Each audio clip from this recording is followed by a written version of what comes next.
Erol Morkoc joins us, Republican strategist and a friend of Charlie Kirk. Thank you very much indeed for coming on the programme, Erol. Obviously, we are sorry for your loss. Tell us how you knew Mr. Kirk. Well, I met Charlie actually originally in Berkeley, but I became friends with him when he came to London, and I played a very small role in helping him launch Turning Point UK. And then he brought me as his guest with him to Mar-a-Lago, and then one of his Turning Point events. And at that event, I actually met my fiance, and we're getting married in December. Congratulations. At that very same place that Charlie brought us together. So, Charlie Kirk was a friend, he was a colleague, he was somebody, though I want to stress that he was 31 when he was killed. When we worked together, compared to who he is now, we were boys.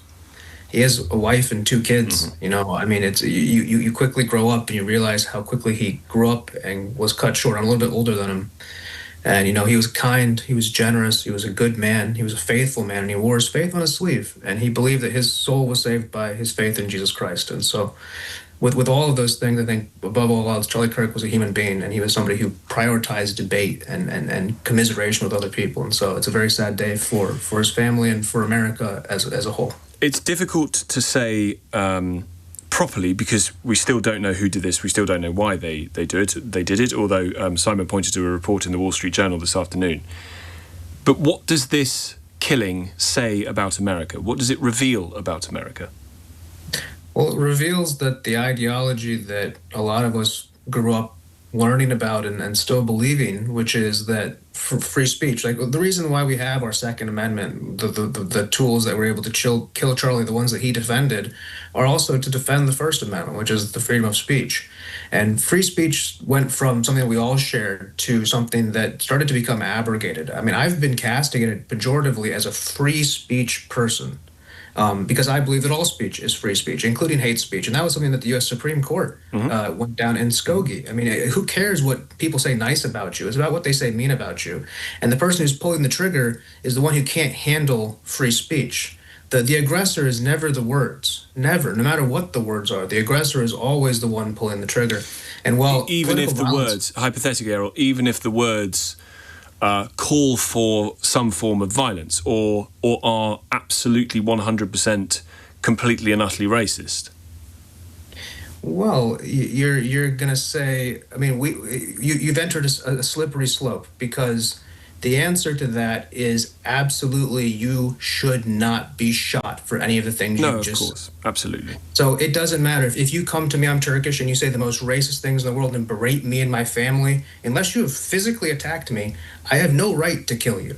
Now, you can say call to violence, and we can debate what all of that is. And I understand that you're saying that Charlie Kirk has said some provocative things. Now, he's somebody who went out into the social sphere. And in the social sphere, you have provocative things said back and forth. Mm-hmm. But there's never a whataboutism where somebody's voice can be striked out with a bullet, regardless of what they said, including the people who hate me for who I am as a person. And that's fine. I don't have the right to kill you. And again, we're speculating here, but if it is the case that the Wall Street Journal reporting is correct, and one of the motivations for this killer was the killer's position politically opposed to Mr. Kirk's position politically, what did you fear that could do to America? Well, I think that what it is going to be sort of an awakening of you sort of have a situation where I forgot the exact term, but there's a sort of bias that people have, and then all of a sudden people realize that they agree with each other, and they've been sort of quietly agreeing with each other in secret. And just as you saw when Donald Trump, the assassination there, people who never put a sign out, who always were those quiet Trump voters you couldn't pull, those guys finally said, forget it. They put the sign out. A lot of people here who always, I have people reaching out to me who didn't know Charlie, who didn't really care about it, and they were emotional today. They said, I didn't realize how much this young man meant to me. And these aren't traditional voters. And also what Charlie did was he brought a lot of people into the movement young men who felt disaffected in the early part of the century, felt spit on, felt unwelcome to share their opinions.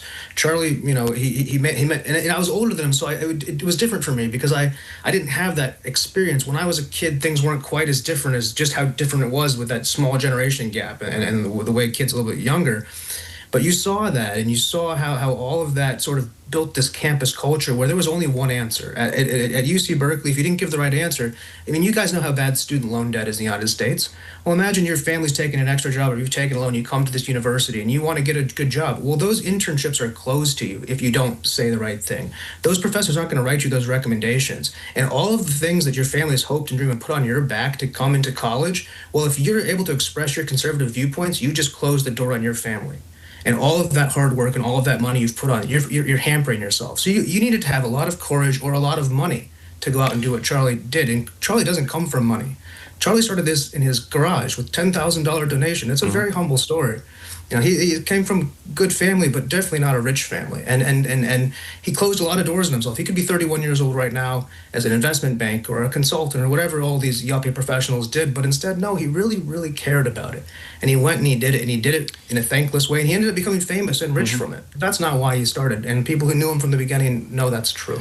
Where do you think it leaves the kind of thing that Charlie Kirk himself was doing? And he spoke often about it, didn't he, about the reason he went campus to campus to campus was he wanted, he said, better communication, better discussion, better debate.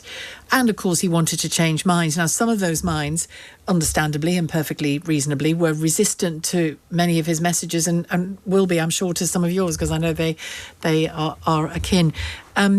What comes next in terms of how you communicate with each other? Because there is great polarization left and right in the United States, isn't there? There most definitely is, and this is solid proof and evidence of that. Some of the last words that, Charlie said were gang violence, and he was talking about the violence that has been on the rise in the United States, not even just necessarily politically, but just period. The violence has been on the rise, and people are taking things to another level. And it's something that you said that I think is very true, that Charlie has always been championing is better debate and better discourse. He's always, for the longest time, he founded Turning Point USA in 2012 when he was just 18 years old. And since then, it has grown to a multi-$100 million organization in the United States that goes not just, to college campuses, but touches everybody in the United States, and also, founded a side organization that works directly with elections and was actually a very large piece of how we got President Trump elected for the second term in 2024.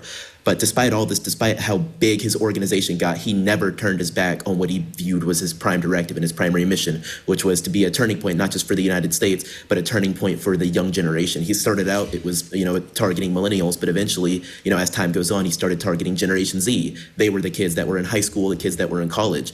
He even died on a college campus because he never turned his back on us, and it was always prioritizing better discourse, better debate, better discussions between all of us, no matter whether we agreed or disagreed. Did you first come across him as a student on a campus? Is that how you knew him? My story is actually a bit more complicated than that. I met him when I was 14 years old. I was invited to a conference they did in Washington, D.C. called the Young Black Leadership Summit, where they invited black leaders from across the country to hear from various thought leaders, and then even hear from the President of the United States in the White House. This was in 2018 when I was 14 years old, and it was kind of a shock to me because I always thought politics was hey, you have to be, over 18, you have to go to college, you have to do a whole lot of things before you're allowed to get involved. But he and his organization reached out to me and said, it doesn't matter how old or how young you are, whether you're black, you're white, or even if you disagree or agree with us, we want to invite you out here. We want you to hear what we have to say, and we want to hear what you have to say. And from then on, I knew that Turning Point USA and the conservative movement was where I wanted to be. He did say some things that were, again, I can't stress enough, and I've repeated it since 1 o'clock when I came on air, none of these are reasons for anybody to be shot. I can't say that often enough. He did, though, challenge to the point of almost goading people about certain subjects, didn't he? Whether it was to do with trans ideology, whether it was to do with contraception, abortion. He said on one occasion in a discussion about the nature of Islam, he said, therefore, if we agree that in the conversation I saw, if we agree that it is not a religion that can coexist with freedom, these aren't my words, this was what he said, we should ban all Muslims from the United States. That isn't, I would argue that isn't constructive debate, is it? That is really pushing very hard against a very large sector of the world's population, let alone the US's population. Was that wise? Was that wise? It's emblematic that on the 24th anniversary of September 11th, an event that changed the world and changed my country, changed my life before I was even born. I've never lived in a world without the Twin Towers gone and without the 3,000 people that were killed in those attacks. I've never even lived in the same world as them. It was events like that.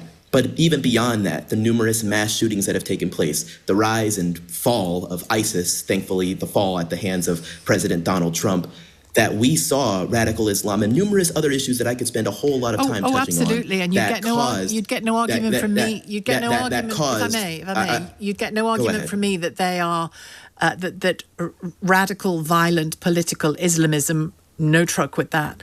But that isn't what all Muslims are, either in the US or anywhere else. Of course not. Yeah. Definitely not. However, and that's where the nuance of it comes into play, where you have to understand that, for one, Charlie will never advocate for any religion being completely and totally banned. That's never really been something he said. I know for a fact because I've been to every single Turning Point conference, and I've been following Charlie for a long time and a watcher of Charlie's content for a very long time, as well as a personal friend of his. But what we are always talking about are the radical offshoots of this, especially when it comes to those that are willing to go out there and take lives. That's something we completely and totally disagree with, and that is what Charlie's speaking of each and every time. It's not that he, for instance, if we want to take this to a different issue, the transgenderism issue, he's not saying, for instance, some people try to call him a Nazi or say that, he's going to call for transgender people to be rounded up and put into camps. That is not a thing that Charlie would ever call for. He will get to the crux of the issue and say transgenderism is a mental illness. He will get to the crux of the issue and say that people with it should seek help, and that, for instance, if you're under 18, we should not allow doctors to mutilate your body. And that's a perspective that he has. That's a perspective that I have. And that perspective applies completely and totally to Islam as well. We're not saying, hey, if you pray towards Mecca 5 times a day, we need to throw you in a camp. Nobody is saying that. That is evil. That is disgusting. And Charlie Kirk is a man of God, and he recognizes that there is some truth in what Islam has, even though there's some religious disagreements there. They understand that it is both religions aim to be a religion of peace, and it can be reflected poorly. Sometimes, there are some Christians out there that do poor things as well. Charlie would never say, hey, all Christians need to be thrown in camps. He would say, hey, we need to get to the crux of this issue and understand what pieces of this are promoting peace and what pieces of it are promoting hate and violence.